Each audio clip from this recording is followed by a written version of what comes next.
फिर मध्य प्रदेश के खरगोन, इसके बाद दिल्ली की जहांगीरपुरी में हिंसा और अब जोधपुर में भी हिंसा का नंगा नाच देखने को मिला है। आरोप है कि पहले एक स्वतंत्र सेनानी की मूर्ति से भगवा हटाकर इस्लामिक झंडा लगाया गया और जब इसका विरोध हुआ तो हिंसा तंत्र सक्रिय यानी एक्टिव हो गया। इतना ही नहीं, आज सुबह ईद की नमाज के बाद फिर से हिंसा होती है, पत्थरबाजी, आगजनी, पुलिस वालों पर हमला तक होता है। सवाल यह है कि आखिर यह दंगा तंत्र इतना बेखौफ कैसे हो गया है। कश्मीर से लेकर कश्मीर के अनंतनाग में भी ईद की नमाज के बाद सिक्योरिटी फोर्सेस के ऊपर जमकर पथराव हुआ। लेकिन इसी बीच बीजेपी ने राहुल गांधी पर बड़ा सियासी वार कर दिया है। बीजेपी कह रही है कि जब जोधपुर जल रहा था और राहुल गांधी नेपाल में पार्टी कर रहे थे, बीजेपी के कई बड़े नेताओं ने एक के बाद एक वीडियो ट्वीट करके कहा है और कांग्रेस पार्टी को इस पूरे मुद्दे पर घेरा है। लेकिन आज सबसे बड़ा सवाल है कि बार बार एक ही पैटर्न पर हिंसा के पीछे क्या संदेश है। आज इसी पर होगी देश की सबसे बड़ी बहस। ईद पर हिंसा का सूत्रधार कौन?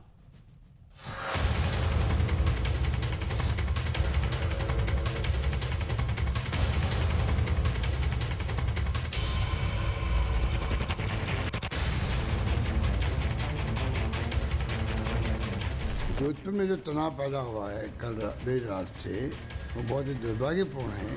मैं अपील करना चाहूँगा कि तमाम लोग शांति बनाए रखें और तनाव समाप्त करें।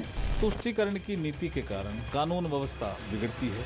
अब जब तक यहाँ चुनाव नहीं होंगे, यहाँ हर रोज हिंदू मुसलमान का दंगा होगा। आरोप है कि मंगलवार की रात जोधपुर के जालोरी गेट पर स्वतंत्रता सेनानी बाल मुकुंद बिस्सा की मूर्ति से भगवा हटाकर इस्लामिक झंडा लगाया गया, जिसके बाद हिंसा भड़क गई। इतना ही नहीं, आज सुबह ईद की नमाज के बाद भी हिंसा का खेल हुआ। पत्थरबाजी, आगजनी, यहाँ तक कि पुलिस वालों पर भी हमला हुआ।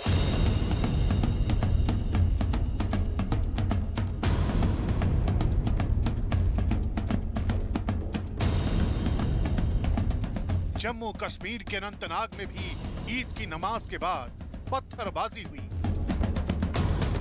यूपी के संभल में भी ईद की नमाज के बाद फायरिंग और पत्थरबाजी हुई। इस बीच बीजेपी ने आरोप लगाया कि जोधपुर सुलग रहा था और राहुल गांधी नेपाल के क्लब में पार्टी कर रहे थे। तो पार्टी ज्यादा करते हैं और अपनी पार्टी कम चलाते हैं। श्री राहुल गांधी जी एक निजी शादी समारोह में मित्र देश नेपाल में भाग लेने गए। आज तक तो इस देश में शादी के समारोह में भाग लेना अपराध नहीं बना। लेकिन आज सबसे बड़ा सवाल है कि देश के सौहार्द के खिलाफ कौन साजिश रच रहा है। इसी पर होगी देश की सबसे बड़ी बहस। ईद पर हिंसा का सूत्रधार कौन? और अब वक्त है आर पार के सुप्रसिद्ध विश्लेषण का। आइए मैं आपको बताता हूं कि कट्टर एजेंडाधारियों का वीडियो विश्लेषण क्या है। पहला वीडियो मैं आपको दिखाता हूं क्या है वो पहला वीडियो। इसमें स्वतंत्रता सेनानी स्वर्गीय बाल मुकुंद बिस्सा की मूर्ति से भगवा हटाया जा रहा है। आप देख सकते हैं यहां से भगवा हटाया जा रहा है और भगवा की जगह कौन सा झंडा लगाया जा रहा है ये भी आप देखिए। वहां पर धार्मिक झंडा लगाया जा रहा है। ये क्या बताने की कोशिश है। दूसरा वीडियो, भगवा हटाने का विरोध शुरू हुआ तो पत्थरबाजी और हिंसा का खेल शुरू हो गया। जब विरोध हुआ कि भगवा झंडा आप क्यों हटा रहे हो, तो फिर पत्थरबाजी और हिंसा का खेल शुरू हो गया।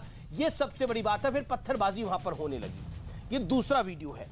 तीसरा वीडियो, सुबह ईद की नमाज के बाद भी जोधपुर में जमकर हिंसा हुई। पत्थरबाजी, आगजनी के साथ पुलिस वालों पर तक पे हमला हुआ। यानी पहले ईद की नमाज हुई और उसके बाद पत्थरबाजी हुई, पुलिस वालों तक पर अटैक हुआ। वीडियो आपके सामने है। ये वीडियो बहुत कुछ कह रहा है। ये तीसरा वीडियो मैं दिखा रहा हूं। आज मैं आपको एजेंडाधारियों का वीडियो विश्लेषण कर रहा हूं।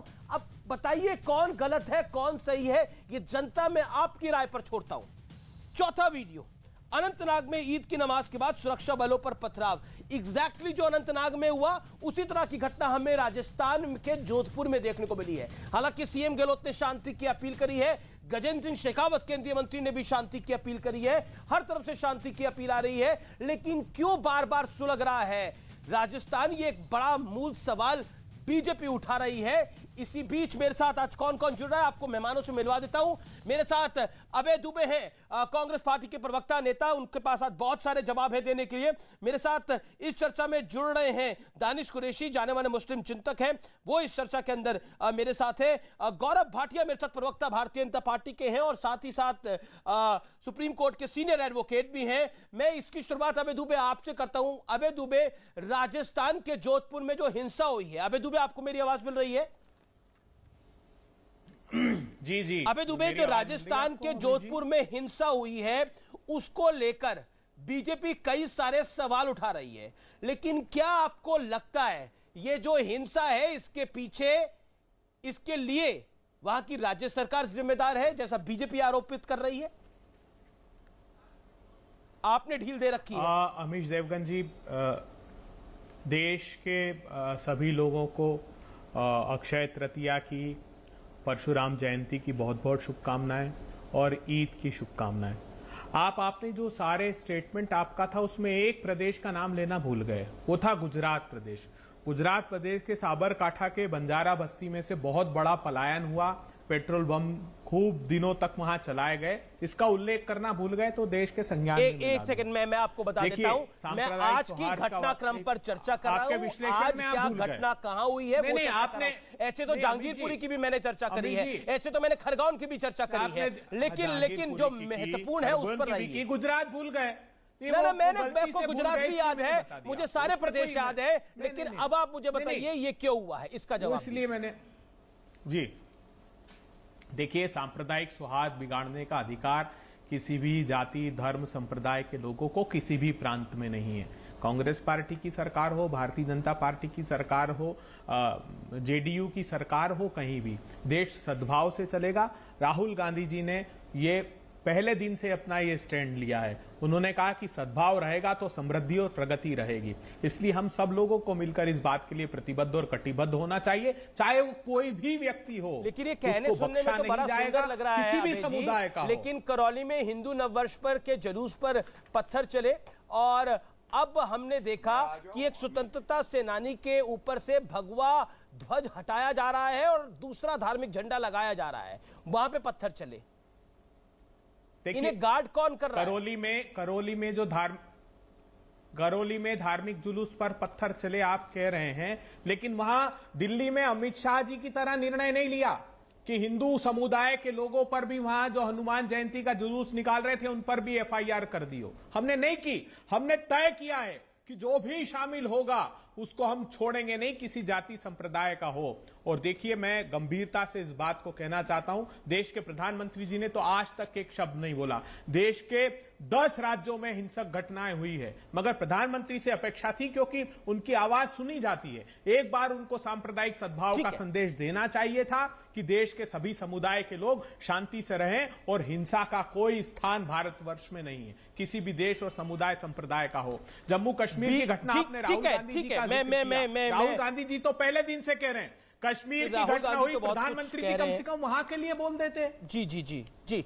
अब मैं रुक करता हूं गौरव भाटिया का। गौरव भाटिया, रणदीप सुरजेवाला जो कि कांग्रेस के चीफ है मीडिया के और साथ ही साथ जनरल सेक्रेटरी भी हैं, वो कह रहे हैं अब जब तक यहां यानी राजस्थान में चुनाव नहीं होंगे, यहां रोज हिंदू मुसलमान होगा। बीजेपी कह रही है कि कांग्रेस की इतनी तुष्टीकरण की नीति है, उसका परिणाम है ये। और अभय दुबे कह रहे राहुल गांधी तो संदेशा प्रेम का देते हैं, प्यार का देते हैं। देखिए अमीश जी, आज कहना गलत नहीं होगा, बंसी बजा रहा था नीरो अशोक गहलोत, बंसी बजा रहा था नीरो, ठुमके लगा रहा था जीरो राहुल गांधी काठमांडू में।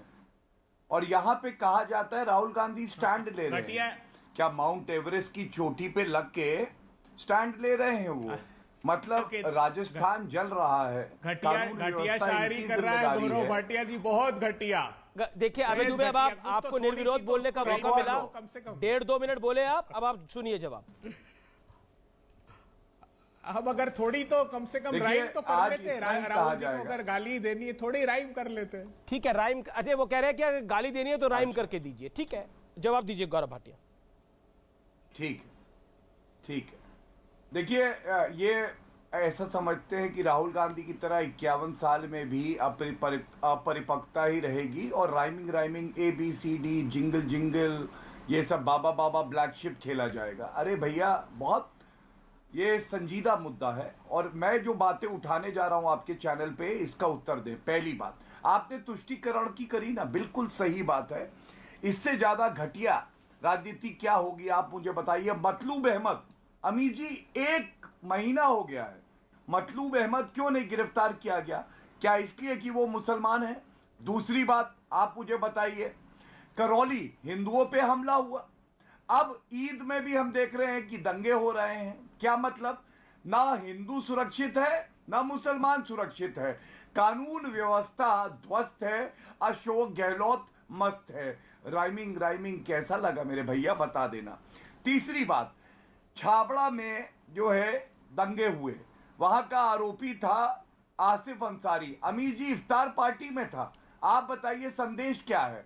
संदेश ये है कि वर्दी जो है वो रसूख नहीं दिखाएगी, जालीदार टोपी पहनो और उसके बाद तुम्हें लाइसेंस मिल जाता है। गौरव, रणदीप सुरजेवाला कह रहे हैं कि हिंदू मुसलमान बीजेपी कह रही है, अबे दुबे इस चर्चा के अंदर कह रहे हैं कि ये आग आप सुलगा रहे हैं।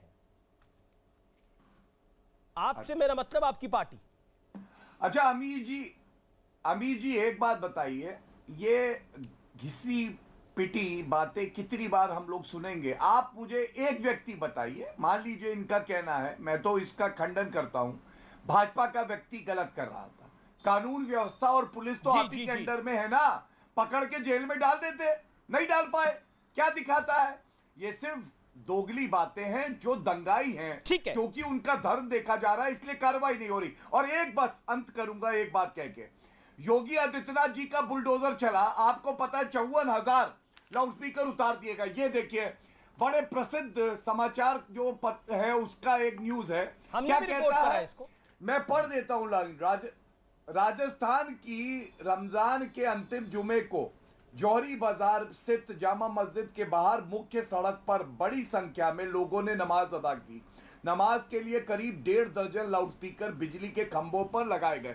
मतलब 2 गलत कृत्य, पहली रोड पे नमाज, दूसरा लाउडस्पीकर हटाए जा रहे हैं यूपी में, ये लगाए जा रहे हैं। अब क्या पूछा नहीं जाएगा मतलूब अहमद गिरफ्तार क्यों नहीं हुआ, लाउडस्पीकर हटे क्यों नहीं, रोड पे नमाज क्यों हो रही है? ठीक है, अब गौरव भाटिया आपको निर्विरोध बोलने का टाइम मिला, अब अबे दुबे का वक्त है। अबे दुबे आप बिल्कुल संक्षेप में ये बताइए, क्या आपको लगता नहीं है ये जो पूरा घटनाक्रम है इसके पीछे बीजेपी कहती है कि आपकी तुष्टीकरण की रणनीति है, वही जिम्मेदार है, आप कार्रवाई नहीं करते। जब जयपुर में जो आखिरी नमाज होती है रमजान से पहले की, ईद से पहले की अलविदा की नमाज, वो सड़कों पे पढ़ी गई, लाउडस्पीकर लगा के पढ़ी गई, जबकि उत्तर प्रदेश में उसी समय मस्जिदों के अंदर नमाज पढ़ी गई। तो यानी आप तुष्टीकरण कर रहे थे, बीजेपी का आरोप था। कांग्रेस पार्टी के जो राज्य हैं शासित, वहां महालक्ष्मी की, काली की महाआरतियां भी सड़कों पर होती है अमीश देवगन जी, बाकायदा हम सभी लोग, सभी संप्रदाय के लोग संपन्नता के साथ उसको मनाते हैं। योगी जी, क्यों हिंदू मंदिरों पर से माइक उतार दिया आपने? किसने हक दिया? अगर वो सुप्रीम कोर्ट के न्यायालय के निर्णय के आधार पर अपनी कम आवाज में बजाना चाहते तो क्यों उतार दिए? क्यों खरगोन में 2012 पर वही उसी बस्ती को पूरा जला दिया? संगीता बता रही है होली के दिन। क्यों 2015 में दशहरे के दिन जला दिया? क्यों 2022 में रामनवमी के दिन जला दिया? किसकी सरकार थी ये? कौन सा तुष्टीकरण? राजस्थान में किसकी सरकार है? मेरा सवाल बड़ा बेसिक है। अबे जी, राजस्थान में किसकी सरकार? हिंसा 2 बार ही हो रही है 1 महीने के अंदर under 30 days. Which government is there? Who is responsible? Delhi में क्या देखा? क्या नरेंद्र मोदी जिम्मेदार है? दिल्ली में क्या अमित शाह जिम्मेदार है? क्या योगी आदित्यनाथ जिम्मेदार है?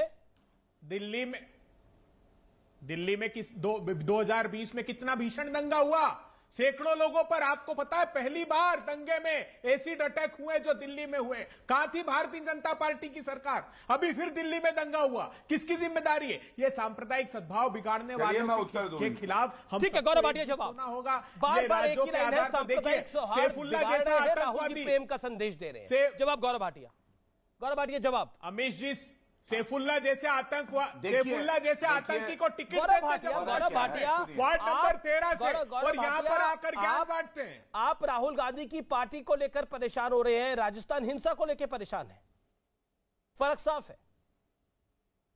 नहीं देखिए, मैंने तो एक बात कही कि ये सोनिया चालीसा, राहुल चालीसा, ये सब बंद करिए। आप संविधान पढ़िए, कानून व्यवस्था प्रदेश सरकार की जिम्मेदारी है। और पार्टी से परेशान क्यों नहीं होंगे आप बताइए? 4 बच गए नहीं, 4 बच गए, पार्टी अभी जारी है। अब बताइए, राहुल गांधी वहां पार्टी कर रहे हैं भैया, और बता रहे हैं कि चीनी लोग भी वहां पे थे। तुमने टिकट दिया कि नहीं जम्मू कश्मीर में? सुनिए, आतंकी सैफुल्ला, देखिए बीच में फिर बोल जो हिंदू पंडितों की हत्या का आरोपी था, पीछे से आके टिपिया रहा, सिर पर हाथ रखा, वो टिपिया रहा है। मतलूब अहमद पीछे छुपा हुआ आपके, मुझे दिखाई दे रहा है, अपनी मोटी मोटी आंखों से देख रहा है आपको, कह रहा है भैया मैं पीछे छुपा रहूंगा। बताओ, कराइए आसिया अंद्राबी जो आतंकी थी, एक करके बेहतर बाकी लोग भी चर्चा में। अबे दुबे नहीं लाओ, नहीं। गौरव भाटिया बोलिए। बुरहान वानी के घर मुआवजा देने गए बेशर्म लोग और हमको ज्ञान बांटते हैं। चलिए, वही रटी रटाई स्क्रिप्ट है। 2 सीटें उत्तर प्रदेश में आई, पंजाब हार गए, 5 चुनाव हार गए, लेकिन वही बैंड बजता है। इस लाउड स्पीकर भोपू को भी बंद करना होगा। सैफुल्ला कौन था ये बताओ? बैंड नहीं है ये, शांत आतंकी था। शांत मुस्लिम पार्टी के प्रवक्ता, शांत। कैसे शांत हो जाओ? आतंकवादी को पार्टी में शामिल कर रहे हो, टिकट देते हो, कैसे ये देश शांत हो जाए बताओ? अच्छा ठीक है, अबे दुबे जवाब ले लीजिए। लोगों ने तो बताया है माउंट एवरेस्ट पे राहुल गांधी जमे पड़े हैं, हीटर लेके भागो भैया, माउंट एवरेस्ट पे जम गए राहुल गांधी। क्या हुआ देश में? उनके लगा रहे हैं स्लिप हो गया, माउंट एवरेस्ट पे जमे हैं। हीटर लेके भागो जल्दी, हीटर लेके भागो। कितने आप ही के स्तर की चर्चा करनी पड़ेगी। ये बताओ, कितने रिलीजियसली परसिक्यूटेड लोगों को नागरिकता हिंदुस्तान। एक सेकंड अबे दुबे मुझे ऑडियो ऑफ करना पड़ेगा, आप नहीं मान रहे। अबे दुबे मेरा निवेदन स्वीकार करिए, आपको मैंने बेहतर मौका दिया बात रखने का, अपनी बात को रखिए ना थोड़ी देर में, बोलिए। देखिए, 3 चीजें आज बड़ी यहां मैं कहना चाहता हूं। पहली बात, तलवारें वहां पे आई, कैसे आ गई? पत्थर मारे गए, कैसे मारे गए? और ये ईद की नमाज के वक्त हुआ, ये चिंताजनक है। और ये क्यों हुआ? अमीर जी, एक लाइसेंस दिया हुआ है कांग्रेस पार्टी ने कि अगर तुम धर्म विशेष के हो तो कानून से ऊपर हो, तुम पे कार्रवाई नहीं होगी। दूसरी बात, आप याद करिए महाराष्ट्र में हनुमान चालीसा पढ़ने के लिए राजद्रोह लगा दिया था। अब ये जो पत्थरबाज हैं, इन पे राजद्रोह लगेगा या इनको लश्करे कांग्रेस का पुरस्कार दिया जाएगा? दोनों अपना हाथ खड़ा कर रहे हैं जवाब देने के लिए। ठीक है, लश्करे कांग्रेस जी दानिश कुरैशी। मैं एक बात कहूं, दरअसल दिक्कत क्या है कि नेशनल चैनल पर बैठकर सभ्यता से बात करना भारतीय जनता पार्टी ने सीखा नहीं। कल शहजाद भी इस तरीके की बदतमीजी कर रहे थे, शायद आपको याद हो तो, अतीकुर रहमान को अतिक्रमण कह के माफी मांग रहे थे। आज गौरव भाटिया जो एक सीनियर एडवोकेट है, एडवोकेट के तौर पे वो सम्मान के पात्र हैं, वह प्रवक्ता के तौर पे तो शायद में उनकी इज्जत नहीं, लेकिन जिस तरीके की वो भाषा का प्रयोग कर रहे हैं, कहीं ना कहीं मुझे लगता है कि वो अपनी गरिमा खुद गिरा रहे हैं। दूसरे नंबर की बात है कि मुसलमानों के हिस्से में ईद के दिन लाठी और गोलियों के सिवाय कुछ आया नहीं है। मुरादाबाद का आप ईदगाह कांड याद कर लीजिए, कांग्रेस के शासन में गोलियां चली थी, हजारों घरों में खुशी के बजाय मातम छा गए थे। वही आज राजस्थान में भी हुआ। समझ में मेरी ये नहीं आता अमीश जी कि ये कांग्रेस, देखिए भाजपा तो विरोधी है ही, मतलब मुसलमानों की, ये कांग्रेस ये बेवकूफ बनाने की राजनीति कब तक? क्योंकि हो क्या रहा है, भारतीय जनता पार्टी आरोप लगाती है तुष्टिकरण की। कांग्रेस के शासन के इतने साल के शासन काल में हमारे पास तो सच्चर कमेटी के रिपोर्ट के अलावा बताने को कुछ नहीं बचा। अब आप बताइए इस देश का मुसलमान नहीं, ये आप सच्चर कमेटी का रोना क्यों रो रहे हो आप? अभी ये सच्चर कमेटी का रोना रोने से तो कुछ नहीं होगा। अभी तो बात करिए जो राजस्थान में हिंसा हुई है उसमें दोषी कौन है? इसमें सच्चर कमेटी आ गई। मुझे बताइए जो राजस्थान में हिंसा हुई है नमाज के बाद, ईद की नमाज के बाद वहां पे पत्थर चले हैं, इसके लिए जिम्मेदार कौन है? इसमें सेक्टर कमेटी की रिपोर्ट कैसे आ गई? आप 70 साल का रोना लेके बैठ गए कि देखिए 70 साल में तो ये नहीं हुआ, 70 साल में तो वो नहीं हुआ। लेकिन अभी की कहानी बताइए ना, अभी के सवाल का जवाब क्या है? मैं यही कह रहा हूं, अशोक गहलोत की सरकार आप बड़े-बड़े आलिम बनते हैं, जवाब दीजिए ना। शुरू यही से की कि मुसलमानों के हिस्से में ईद के दिन लाठी गोलियों के सिवा कुछ नहीं आता। नहीं, आपको लाठी डंडों के पीछे मुसलमान क्यों दिख रहा है? आपको हिंसा वाला आदमी क्यों नहीं दिख रहा उसके पीछे? समस्या तो यही है आप लोगों के साथ कि आपको लाठी डंडे के पीछे मुसलमान दिखता है, आपको अपराधी के पीछे मुसलमान दिखता है। सुनिए अमित जी, दंगा करने वाले 10, 5, 25, 50, 100 लोग हैं। क्या बाकी के सारे जोधपुर के अंदर में, नागौर में जो दंगा हुआ, क्या पूरी बस्ती गुनहगार है उसके लिए? उनके त्योहार में क्यों खलल पहुंचेगा दंगाइयों के चलते? बताइए तो सरकार क्या कर रही है वहां पे? ठीक है, सरकार क्या कर रही है इसका जवाब तो सरकार देगी वहां की। लेकिन शिवम त्यागी, ये जो हिंसा हो रही है ये सब बीजेपी द्वारा करवाई जा रही है, बीजेपी इंस्टिगेट कर रही है, ऐसा कांग्रेस पार्टी कह रही है। राहुल गांधी प्रेम और भाईचारे का संदेश देते हैं। देखिए, इसमें तो कहीं कोई दो राय नहीं है। अभय जी की और कांग्रेस की इस बात से मैं बहुत हद तक सहमत हूं कि राहुल गांधी जी प्रेम के संदेश देते हैं। अक्सर बैंकॉक से, इटली से और अभी तो कहां से, नेपाल से दे ही रहे हैं संदेश। तो प्रेम का, प्यार का ही दिया था, लेकिन वो राजस्थान तक आते आते मुझे लग रहा है उनके चीफ मिनिस्टर को कोई और तरह का संदेश मिल गया, तो इस वजह से माहौल ऐसा हो गया। मतलब आपको क्या लगता है पार्टी करना गलत है? पार्टी नहीं होनी, ऑफ कोर्स करना गलत नहीं है, लेकिन ऐसी स्थिति में अब इस सिचुएशन को रिवर्स कर दीजिए। इस देश में ऐसा हो रहा होता और इस देश के प्रधानमंत्री कहीं पर होते किसी ऑफिशियल मीटिंग में, तो क्या आतंक कर रहा होता अभी तक कांग्रेस के लोगों ने? आप सोचिए इस बात को। दूसरी बात, जहां तक बात इन्होंने कहा कि कांग्रेस के राज्यों में बीजेपी की सत्ता इंस्टिगेट, अभय जी प्लीज बीच में शाब्दिक उग्रवाद ठीक नहीं है, राजस्थान संभालिए प्लीज आप। दूसरी बात यह है कि अगर एक सेकंड कुछ कह रहे हैं अभय जी, क्या कह रहे हैं? 30 सेकंड। सत्ता की भूख मिटा रहे थे मेरे दोस्त। अभी रुक जाइए, ध्यान रखना। नहीं, ये तो राहुल गांधी के प्लीज अब एक चीज बताइए, साल के 365 में से 265 दिन इटली रहने वाले और बैंकॉक रहने वाले लोग आज इस देश के प्रधानमंत्री को बताएंगे कि 24 40 आपसे मुझे लगता है इस देश में कोई ज्ञान लेना नहीं चाहता। घंटों नहीं। राहुल गांधी जो साल में 265 दिन देश से बाहर रहते हैं, ये भी नहीं पता चलता। ये तो मैं शुक्रगुजार हूं कल वीडियो बनाने वाले का। कौन इतना महामानुष था जिसने वीडियो बनाकर देश को दे दिया? वरना हमें कहां पता था वो नेपाल में जर्नलिस्ट की शादी में है, बैंकॉक में है, इटली में है, पता ही नहीं चलता। बस एक ट्वीट आ जाता है सुबह सुबह और चुप। देखिए, आज जैसे ही ये जर्नलिस्ट का खुलासा हुआ उसके बाद कोई ट्वीट नहीं है सुबह से, क्योंकि पकड़े गए ना। इस देश को मूर्ख बनाना बंद कर दीजिए। 58 साल तक आपने मूर्ख बना के देश को खूब चलाया, लेकिन अब नहीं चलेगा। ये सरकार स्टेपनी में इटली और बैंकॉक से चलने वाली सरकार नहीं है। यहां रहिए जनता के सामने, 14 जनपद पर रहिए यहाँ, और यहाँ बैठकर विपक्ष के सामने लड़िए जनता उसके सरकार से। और फिर बताइए, मैं फिर भी आगे थोड़ा और आना चाहता हूँ। एक सेकंड, अभय दुबे कुछ कहना चाह रहे हैं। अभय दुबे आप क्या कहना चाह रहे हैं? देखिए, अमीश देवगन जी, भारतीय जनता बीजेपी कह रही है कि राजस्थान, बीजेपी कह रही है कि जोधपुर राजस्थान जल रहा था और राहुल गांधी पार्टी में थे। इसका जवाब क्या है? बीजेपी का यह आरोप है।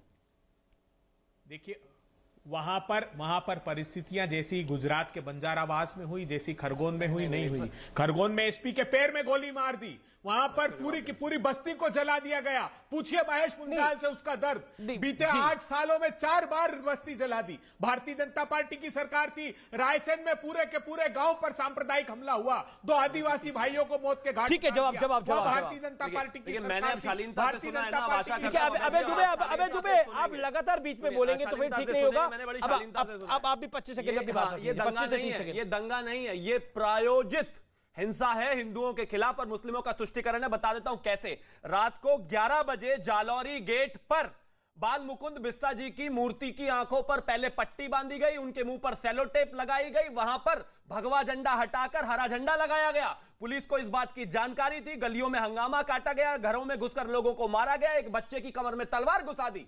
अगर यह माहौल वहां पर हो चुका था तो रात सुबह 10 बजे वहां लोग इकट्ठा होकर नमाज क्यों पढ़ रहे थे? और मैं फिर से कह रहा हूं, नमाज सड़कों पर पढ़ी गई है, अभी तक पूरी वीडियोस नहीं आई है, इंटरनेट बंद करके बैठे हैं। पर वो कह रहे हैं कि हम नमाज सड़कों में पढ़ना कोई गुनाह थोड़ी है। नहीं, बिल्कुल गुनाह नहीं है, लेकिन अब क्यों लगा दी? शाम को शोभ यात्रा निकलनी थी, शाम को परशुराम जयंती की यात्रा निकलनी थी, निकलने क्यों नहीं दी? 140 क्यों लगाई नमाज के बाद? रात को लगा देनी चाहिए थी ना, से बच जाता।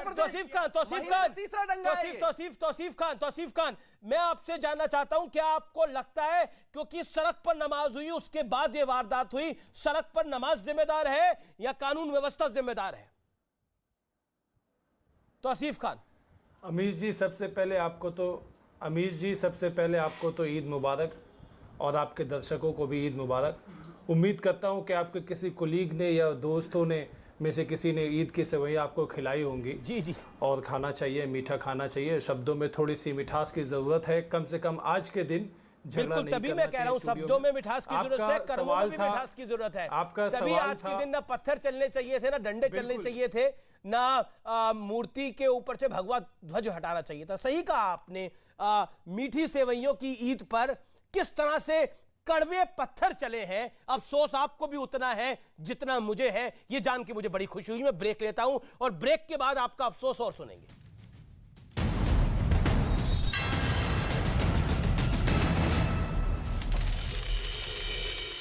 कर दिया। हालांकि रूस की फौज ने यूक्रेन की इस थ्योरी पर अब तक कोई बयान नहीं दिया, लेकिन अगर यूक्रेन की फौज का दावा सही है तो इसे जंग जल्द खत्म करने के लिए रूस की छटपटाहट के तौर पर देखा जा रहा है। वहीं रूस और यूक्रेन में जारी भीषण जंग की कुछ और तस्वीरें सामने आई, जिनमें दोनों देशों के फौजी आमने सामने से हमले करते दिखाई दिए और जंग के मैदान में कई टैंक सड़कों पर दौड़ते नजर आए। ड्रोन से सामने आई तस्वीरों में यूक्रेन के कुछ टैंक रूस पर गोलाबारी करते दिखाई दिए। सब कुछ ठीक चल रहा था, लेकिन तभी रूसी फौज ने भी पलटवार किया और टैंक पर सटीक निशाना लगाकर उसे बर्बाद कर दिया। जैसे ही टैंक पर बम गिरा, वो आग की लपटों के बीच घिर गया, जिसके बाद 2 सैनिक जान बचाकर भागते हुए दिखाई दिए। वहीं वीडियो के आखिरी हिस्से में एक के बाद एक कई जोरदार धमाके होते नजर आए। बताया गया कि दोनों देशों की सेनाओं ने एक दूसरे पर जमकर हमले किए।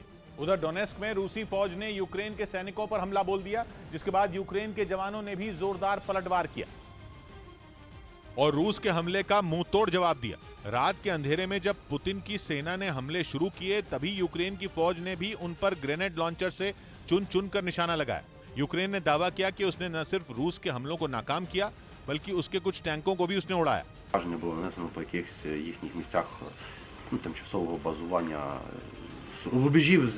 सामने आई तस्वीरों में यूक्रेन के जवान रूसी फौज पर गोलाबारी करते दिखाई दिए। उन्होंने एक के बाद एक कई हमले किए। वहीं वीडियो के आखिरी हिस्से में कुछ जवान एक सैन्य ठिकाने से बाहर हमले करते नजर आए। बताया गया कि ये यूक्रेन के जवान थे और दिन में भी रूसी फौज से डटकर मुकाबला कर रहे थे। रूस और यूक्रेन के बीच छिड़ी जंग को 2 महीने से ज्यादा हो गए। अब तक रूस ने यूक्रेन के सिर्फ 2 शहरों मारियोपोल और खेरसोन पर ही कब्जे का दावा किया, यानी यूक्रेन की सेना की तरफ से उसे कड़ी टक्कर मिली। लेकिन अब रूस की सेना की तरफ से यूक्रेन के सैन्य ठिकानों पर हवाई हमले तेज कर दिए गए। रूस की सेना ने अपने लड़ाकू हेलीकॉप्टरों के एक दस्ते का वीडियो जारी किया, जिसने यूक्रेन के कई इलाकों में जोरदार हमले किए, जिसके लिए रूस के खतरनाक का-52 लड़ाकू हेलीकॉप्टर में पहले एक के बाद एक कई रॉकेट लोड किए गए और फिर हमले के लिए तैयार होते ही लड़ाकू हेलीकॉप्टरों के दस्ते ने यूक्रेन की सेना के ठिकानों की तरफ उड़ान भरी। इसके बाद जैसे ही टारगेट सेट हुआ, हेलीकॉप्टर से ताबड़तोड़ रॉकेट की बारिश कर दी गई।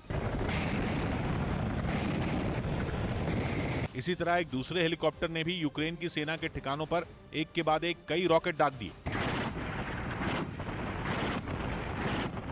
रूस के मुताबिक उनके इस हमले में यूक्रेन के कई सैन्य ठिकाने पूरी तरह बर्बाद हो गए, जबकि रूस ने ओडेसा में भी यूक्रेन की सेना के हथियारों के एक गुप्त ठिकाने को तबाह करने का दावा किया। इसके लिए रूसी सेना ने अपने बेहद खतरनाक P-800 ओनिक्स क्रूज मिसाइल का इस्तेमाल किया, जिसे काला सागर के तट से लॉन्च किया गया। रूस की सेना ने जैसे ही मिसाइल को हमले के लिए लॉन्च किया, वो पहले तेजी से आसमान की तरफ उठी और फिर निशाने की तरफ रवाना हो गई। रूस के मुताबिक उसकी सेना को ओडेसा में यूक्रेन के हथियारों के एक ऐसे गोदाम का पता चला, जिसमें उसने अमेरिका और यूरोप के देशों से मिले हथियार रखे हुए थे। और हथियारों के उस गोदाम का पता चलते ही रूस ने P-800 ओनिक्स क्रूज मिसाइल का इस्तेमाल कर उसे बर्बाद कर दिया। और रूस ने यह दावा भी किया कि उसके हमले में यूक्रेन के एक सैन्य ठिकाने की हवाई पट्टी भी पूरी तरह नेस्त नाबूद हो गई, क्योंकि रूस ने जिस क्रूज मिसाइल से इस हमले को अंजाम दिया वो बेहद ही घातक है और ओनिक्स मिसाइल की टारगेट को ढूंढ लेने की क्षमता ऐसी है कि इसे दागो और भूल जाओ वाली कैटेगरी में रखा जाता है। मतलब अगर एक बार इस मिसाइल में टारगेट सेट कर दिया जाए तो फिर ये उसे तबाह करके ही रहती है। और इसके इतना सटीक होने की वजह यह है कि दागे जाने के वक्त ये सैटेलाइट के सिग्नल की मदद से टारगेट की तरफ बढ़ती है, लेकिन जैसे ही ये निशाने के करीब पहुंचती है, इसका रडार सिस्टम भी एक्टिव हो जाता है, जो टारगेट की सही लोकेशन बताने में मिसाइल की मदद करता है। यही वजह है कि हमले में इस मिसाइल से गलती की संभावना नहीं के बराबर होती है। रूस की इस खतरनाक ओनिक्स मिसाइल की रेंज 120 किलोमीटर से 300 किलोमीटर तक, जो अपने साथ 200 से 250 किलो विस्फोटक ले जा सकती है। जो एक बड़े इलाके को आसानी से तबाह कर देता है। उधर रूस ने यूक्रेन पर अपने ताकतवर मिसाइल सिस्टम इस्कंदर से हमले तेज कर दिए। इसका वीडियो भी जो उसने जारी किया, हालांकि उसने यह नहीं बताया कि ये हमले किस जगह किए गए, लेकिन जो वीडियो जारी किया गया उसमें रूसी सेना के जवान इस्कंदर मिसाइल सिस्टम को हमले के लिए तैयार करते दिखे। और सभी तैयारियां पूरी होने के बाद जैसे ही गाड़ी के अंदर बैठे एक जवान ने कुछ बटन दबाए, सिस्टम में लोड की गई मिसाइल लॉन्च की पोजीशन पर आ गई और फिर तेज रोशनी उठने के साथ ही मिसाइल ने तय टारगेट की ओर उड़ान भरनी शुरू कर दी। आसमान में काफी ऊंचाई तक पहुंचने के बाद जब मिसाइल पूरी रफ्तार के साथ दुश्मन के ठिकाने पर गिरी तो वहां जोरदार धमाके के साथ आग का एक बड़ा गोला उठता दिखाई दिया और वहां धूल और धुएं का भयानक गुबार फैल गया। रूस ने इस्कंदर से दागी गई गाइडेड मिसाइलों के जरिए यूक्रेन की सेना की एक कमांड पोस्ट और हथियारों के बड़े गोदाम को तबाह करने का दावा किया। इस बीच यूक्रेन के कई हिस्सों में जारी रूस के हमलों में तेजी आ गई। पूर्वी यूक्रेन के कई इलाकों में रूस ने एक के बाद एक यूक्रेन के कई ठिकानों पर ताबड़तोड़ मिसाइलें बरसाई, जिनमें एक इलाका निप्रो शहर का भी शामिल था, जहां अनाज के गोदामों को टारगेट किया गया, जिसकी कुछ तस्वीरें भी सामने आई। उनमें एक तस्वीर में रूस के मिसाइल हमले के बाद एक गोदाम में जोरदार धमाका हुआ और फौरन आग लग गई। इससे पहले रूस के जरिए दागी गई मिसाइल तेजी से टारगेट को हिट करती दिखी, जिसके बाद वो पूरा गोदाम धधकने लगा। वहां से आग के बड़े बड़े गोले उठने लगे जो आसमान को छूने को बेताब नजर आए और उससे निकलने वाला धुआं चारों तरफ फैल गया। ये वो गोदाम था जहां यूक्रेन की सेना और लोगों के लिए भारी मात्रा में खाने पीने का सामान रखा गया था। कीव की घेराबंदी के दौरान भी रूसी सेना ने उसके आसपास के कई गोदामों को निशाना बनाया था, जिसके बाद ये खबर आई थी कि रूस इस तरह अनाज के गोदामों को तबाह कर खाने पीने की चीजों की सप्लाई चेन को काटना चाहता है ताकि यूक्रेन के सैनिकों को भूखे रहने पर मजबूर किया जा सके। उधर खार्किव पर कब्जे के लिए रूसी सेना ने हमले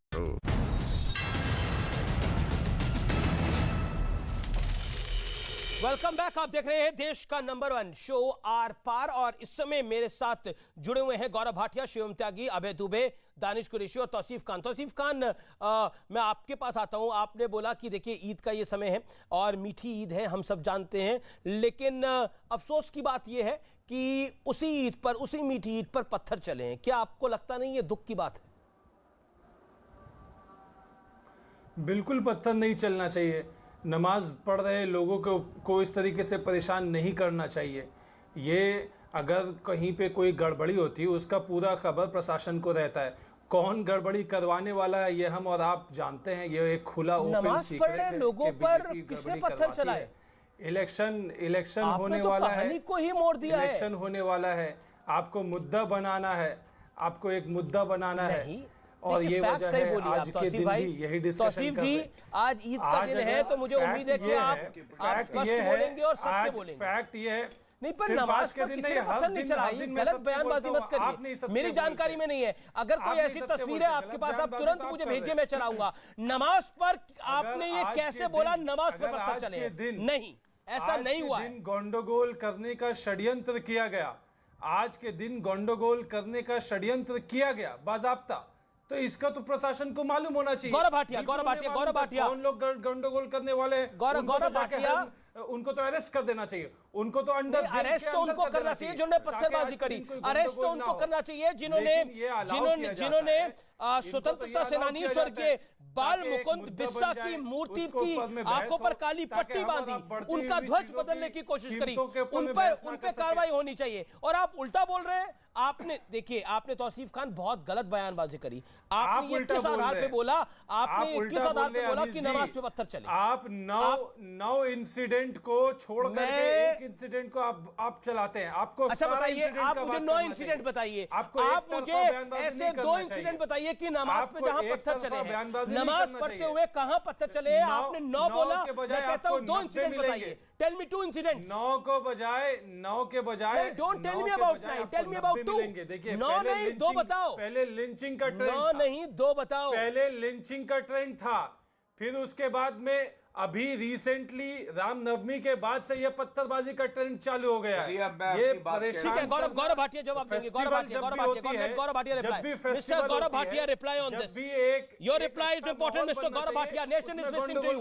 देश आपको सुन रहा है। व्यूअर्स रुकिए तौसीफ खान, जवाब जरूरी है। ये जवाब जरूरी है। ये ट्रेंड लेटेस्ट है, ये ट्रेंड लेटेस्ट है। पहले लिंचिंग का ट्रेंड था, पत्थरबाजी का ट्रेंड है। जो बयानबाजी हुई उस पर गौरव भाटिया आपका जवाब।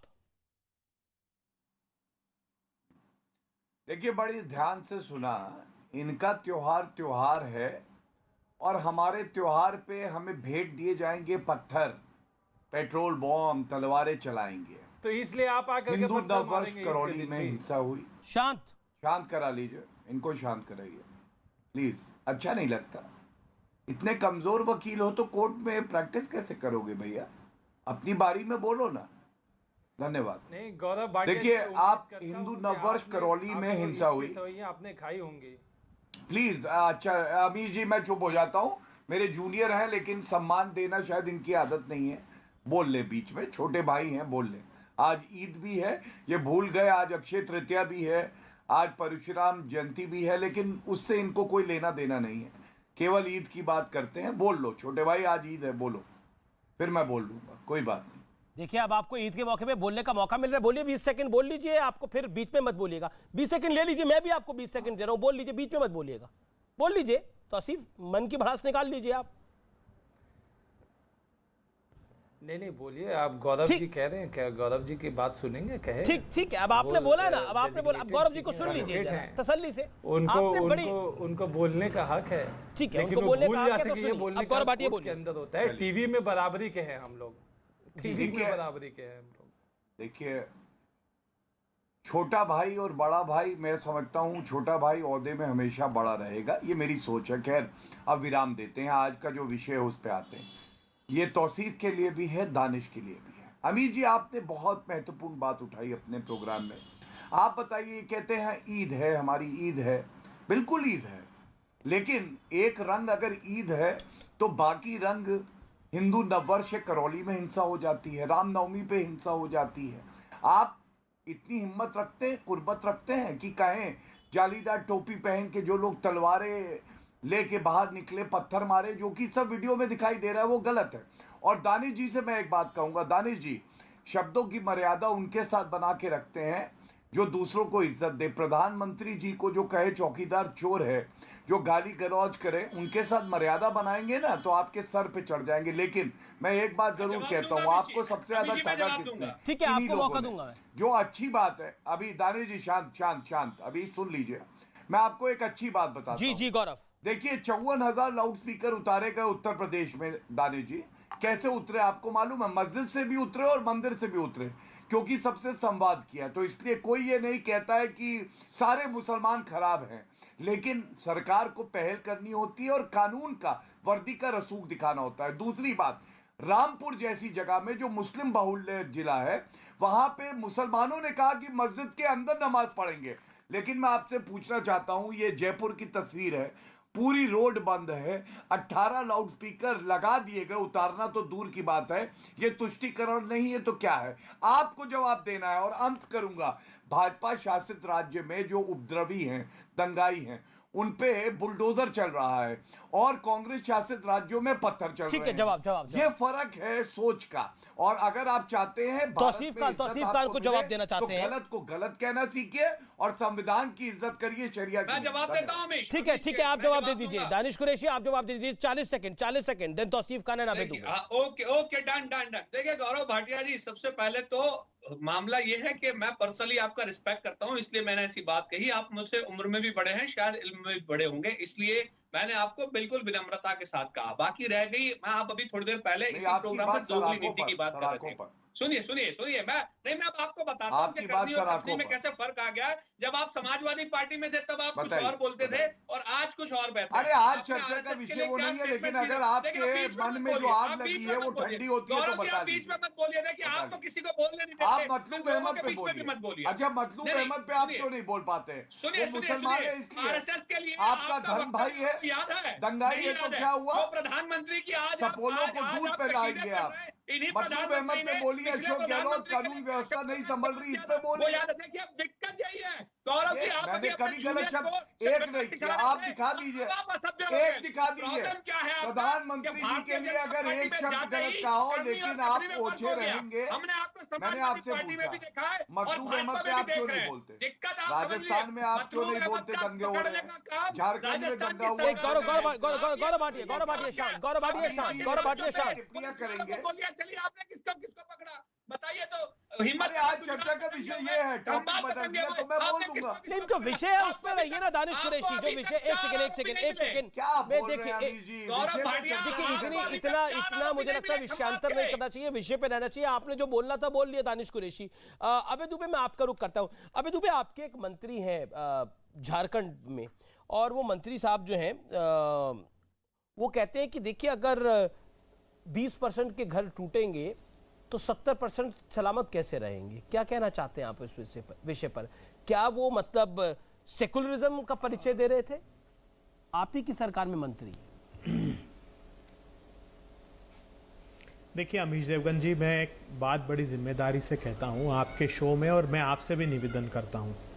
अभी कई लोगों ने ऐसे वक्तव्य दिए हैं, शिवम त्यागी हो या और भी पैनलिस्ट लोगों ने, जिससे कि अभी जो शांति स्थापित हुई है वहां पर राजस्थान में वो आहत हो सकती है। इसलिए हम कोशिश करें कि ऐसा कोई वक्तव्य न दे कि वहां पर फिर से सांप्रदायिक उन्माद फैले। एक बात मैं अमीश देवगन जी का शो देश के करोड़ों दर्शक देखते हैं, उनसे पूछना चाहता हूं विनम्रता पूर्वक, और इसका जवाब भारतीय जनता पार्टी के प्रवक्ता को देना चाहिए। अमीश देवगन जी, लगातार इस देश में आप याद कीजिए पश्चिम बंगाल के चुनाव से प्रारंभ हुआ, अमित शाह साहब वहां पर गए और उन्होंने कहा कि भाइयों सारे बांग्लादेशियों को बाहर खदेड़ दूंगा मैं, इस हिंदुस्तान में हम एनआरसी लागू करेंगे। जहां जहां प्रांतों में चुनाव होते थे, जहां पोलराइजेशन होता था, वहां ये कहते थे। अभी जवाब दिया लोकसभा में कि हमारा ऐसा कोई इरादा नहीं है, कोई प्रस्ताव तैयार नहीं किया। सीएए, इन्होंने कहा कि धार्मिक आधार पर प्रताड़ित पाकिस्तान के बांग्लादेश के लोगों को, सुनिए ना एक मिनट अमीश जी, मेरी बात 10 सेकंड और 40 सेकंड आप ही को सुनो। कहना क्या चाह रहे हैं? सीए वो उन्होंने कहा कि हम सीएए लागू कर देंगे और धार्मिक आधार पर प्रताड़ित लोगों को नागरिकता देंगे। अभी पाकिस्तान में पूजा का अपहरण करके गोली मार दी उसको। बताइए ना प्रधानमंत्री जी, कितने लोगों को नागरिकता? अरे पूजा का अपहरण हुआ पाकिस्तान के अंदर, ये जो जोधपुर में हुआ है उसके ऊपर आप कहना क्या चाह रहे हैं? मुझे आखिरी बात आप बंगाल से पाकिस्तान पहुंच गए। आखिरी बात कहने दीजिए। आपके शो में हमने 10 बार डिबेट की है कि पीएफआई पर प्रतिबंध लगना चाहिए, पॉपुलर फ्रंट ऑफ इंडिया, कुछ मुस्लिम लोगों का वो संगठन है।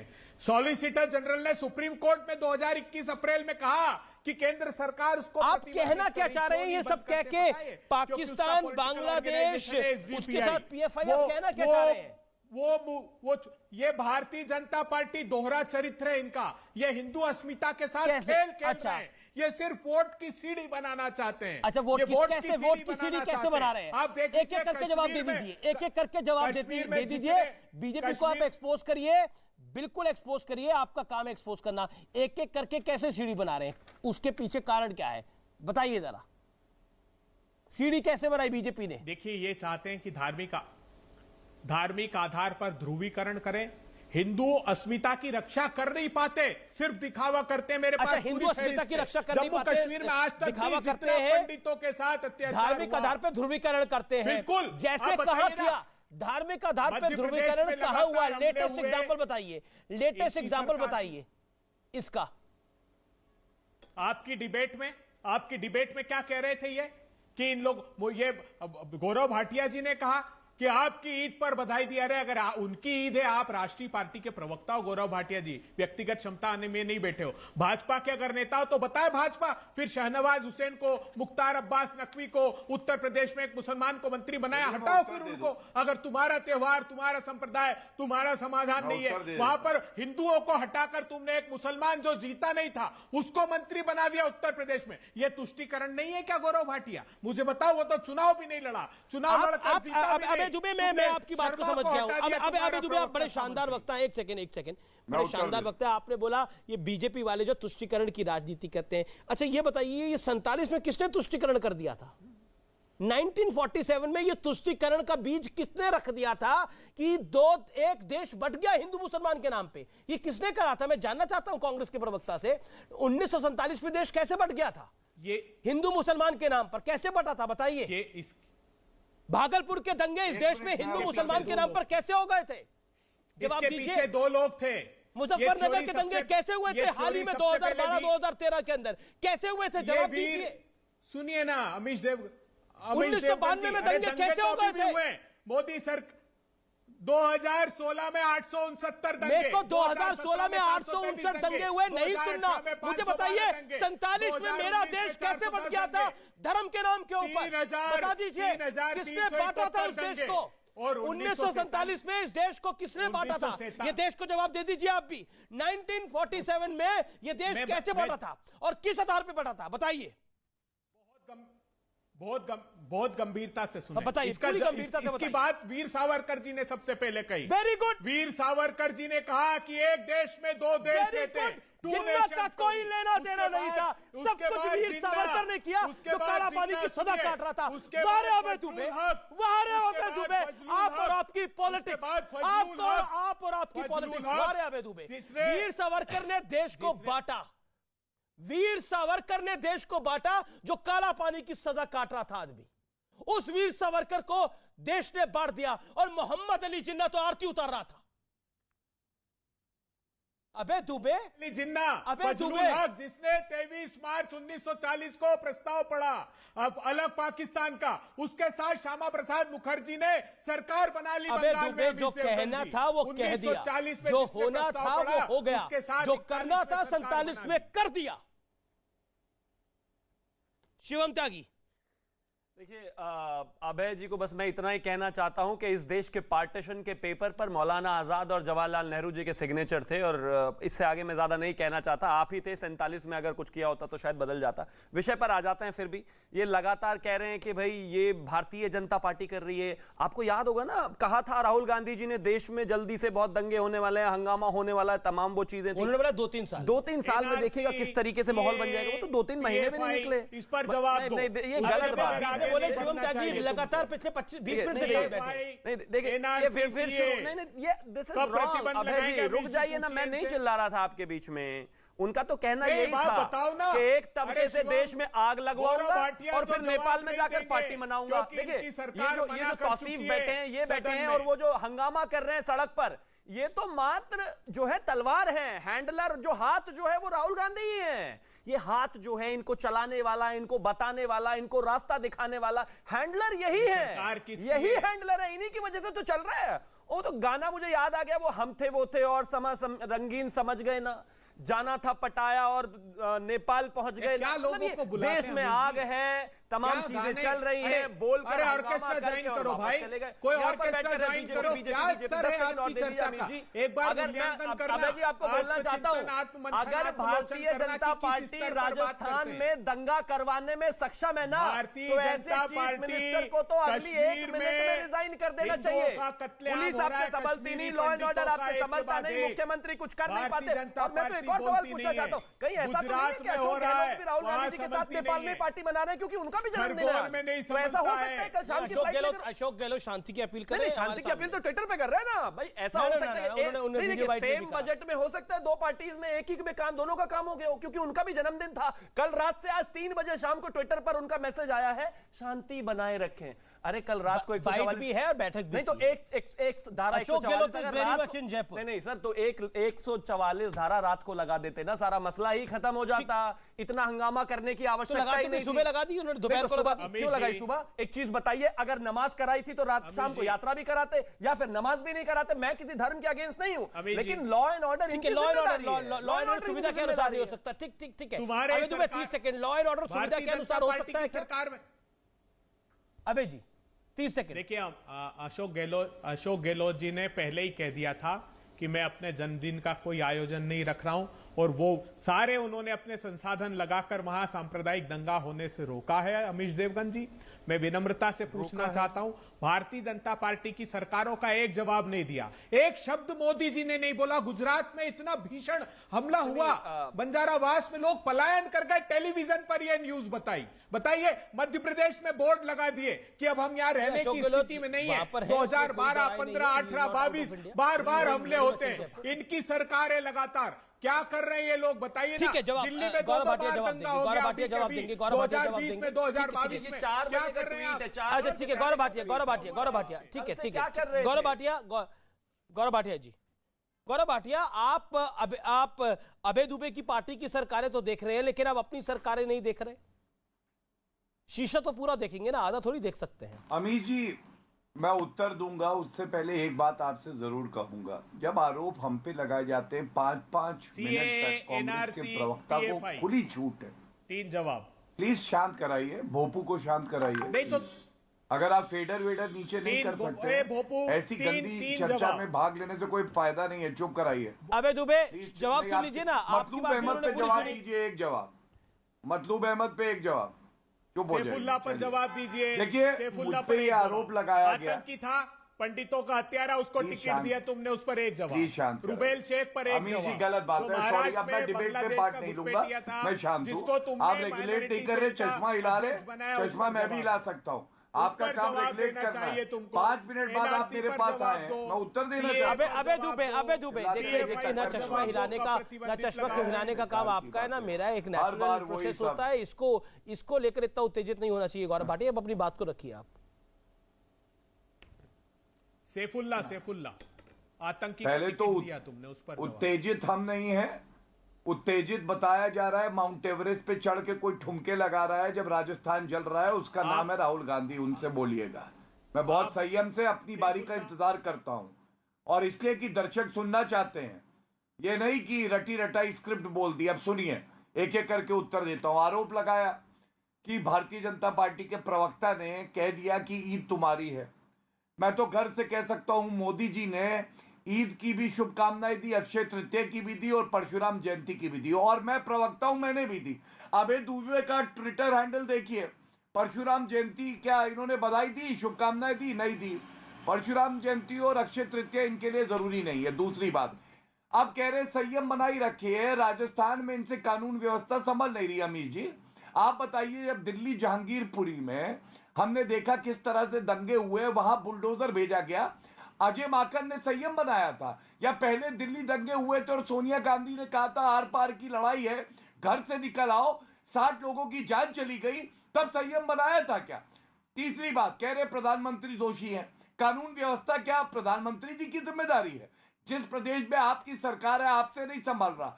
हमने तो बुलडोजर चला के अपराधियों को सजा दी है, हमने कार्रवाई करी है, 100 से ज्यादा अरेस्ट हुई हैं। आपने मतलूब अहमद तक की अरेस्ट नहीं करी। और अंत करूंगा एक बात कह रहे थे प्रधानमंत्री जी पार्टी कर रहे थे। अरे जब 26/11 का हमला हुआ, ये देखिए, राहुल गांधी सुबह 4 बजे तक नाच गाना कर रहे थे, और ये कहते हैं कि नरेंद्र मोदी जी की ऊर्जा इन्हें दिखाई नहीं देती। तो उल्लू को अगर दिन में दिखाई ना दे तो इसमें सूरज की गलती नहीं है, क्योंकि वो प्रकाश दे रहा है, लेकिन उल्लू जो है उसको दिखाई नहीं दे रहा। और अंत करूंगा एक और बात कह के, ये दंगे एनसीआरबी डेटा है 2020 का जो लास्ट आया था।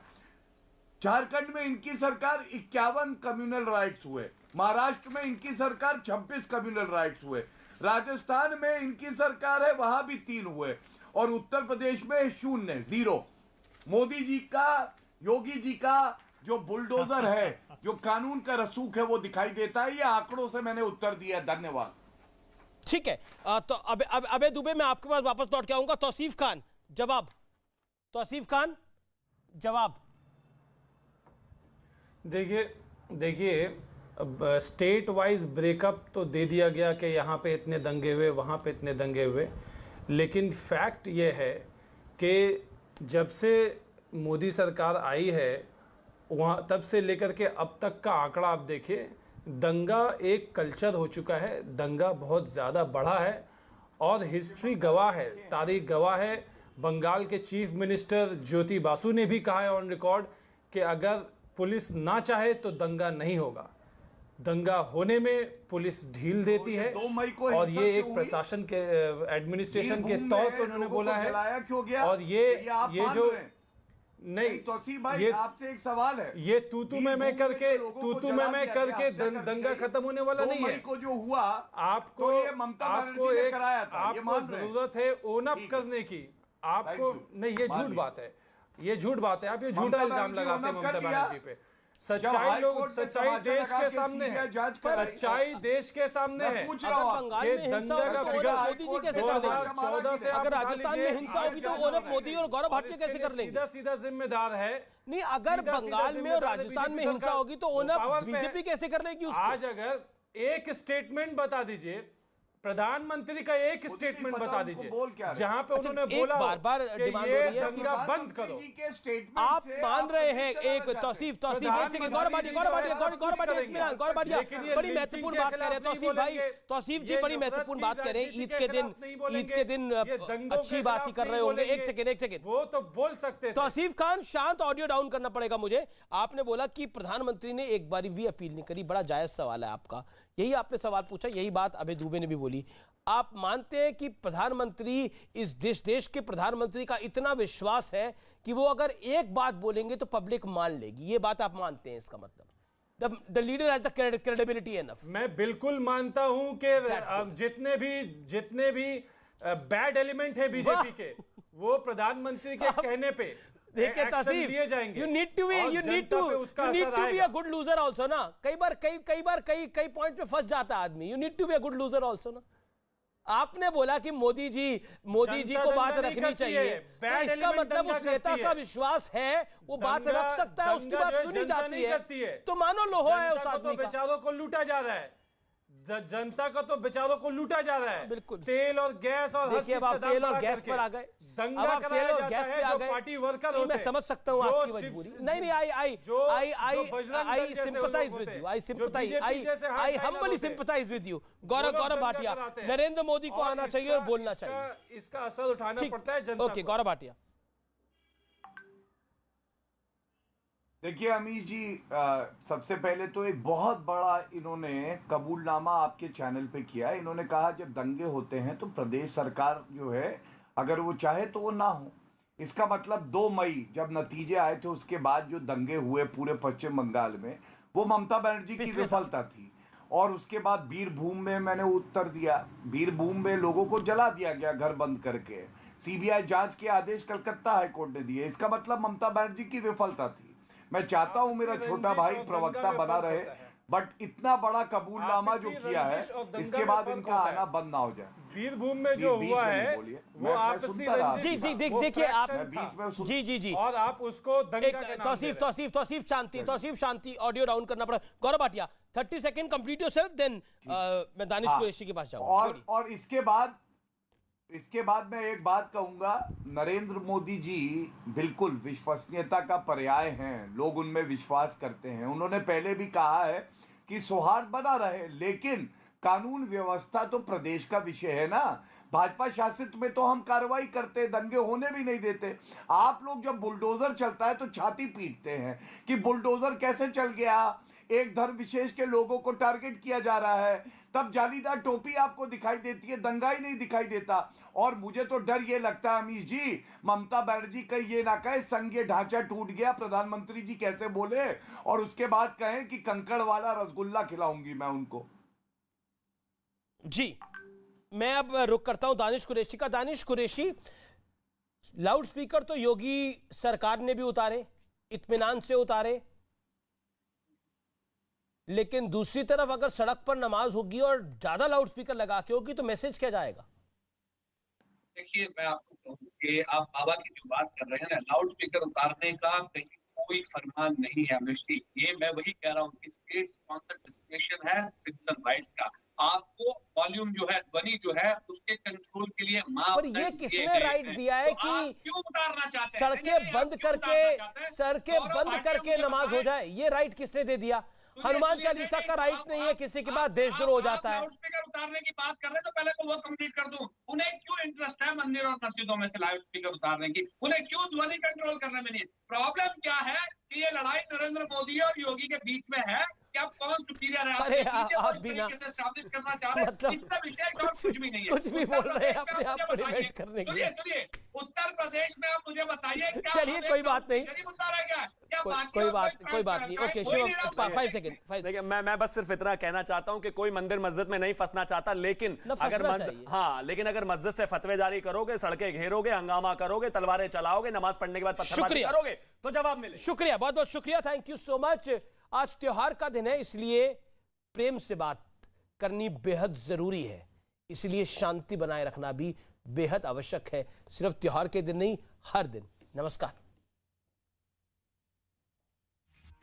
नमस्कार, मैं हूं प्रीति रघुनंदन। रात के 8 बजने वाले हैं और इस वक्त की बड़ी खबर डेनमार्क से है, जहां अब से कुछ देर बाद प्रधानमंत्री नरेंद्र मोदी भारतीय समुदाय के लोगों को संबोधित करने वाले हैं। बस थोड़ी देर बाद पीएम मोदी का ये संबोधन होगा। आपको बता दें कि प्रधानमंत्री नरेंद्र मोदी 3 दिनों की विदेश यात्रा पर हैं, जहां वो सबसे पहले कल जर्मनी के बर्लिन पहुंचे थे। यहां प्रधानमंत्री नरेंद्र मोदी ने जर्मनी के चांसलर से मुलाकात की। दोनों नेताओं के बीच द्विपक्षीय मुद्दों समेत रूस यूक्रेन युद्ध पर बात हुई और इसके अलावा आज प्रधानमंत्री नरेंद्र मोदी डेनमार्क पहुंचे हैं, जिनकी तस्वीरें भी हम आपको दिखा रहे हैं, जहां उन्होंने डेनमार्क के प्रधानमंत्री से मुलाकात की। और ये भी जानकारी दें कि प्रधानमंत्री नरेंद्र मोदी का ये पहला डेनमार्क दौरा